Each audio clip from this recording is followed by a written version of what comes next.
দেখো আমি তো এখানে পালং শাক আর ধনে পাতা ধুয়ে নিয়েছি। আর পালং শাকের না কোনো ডান্টি নেইনি, শুধু পাতাগুলোকে নিয়েছি দেখো। তো এখানে পালং শাক আর ধনে পাতাটা ধুয়ে নিয়েছি, এবার এটাকে পেস্ট করে নিই। এতে দেবো হচ্ছে একটা পেঁয়াজ এখানে নিয়ে নিয়েছি আর 2-3টে কাঁচা লঙ্কা। তো চলো দেখতে থাকো। আমি ধনে পাতা আর পালং শাকটা বেটে নিয়েছি, এখানে মানে পেস্ট করে নিয়েছি।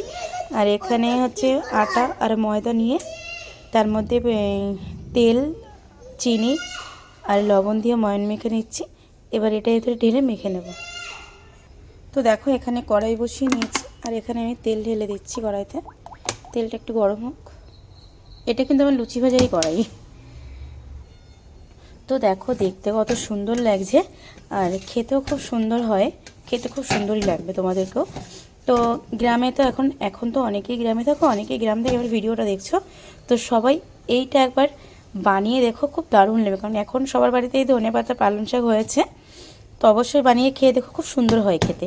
শুধু এর মধ্যে আমি একটা জিনিস দিই কালো জিরে, সেটা তোমরা দিতে পারো। আমি কালো জিরেটা দিইনি, তার কারণ আমার ছেলে মেয়ে খায় না, ওর জন্য। তো চলো দেখতে থাকো। তো দেখো আমি ছেড়ে দিলাম গরম তেলে। কি সুন্দর কালার এসেছে দেখো।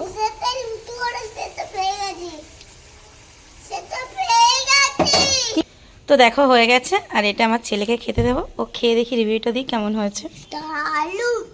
কেমন হয়েছে? দারুন।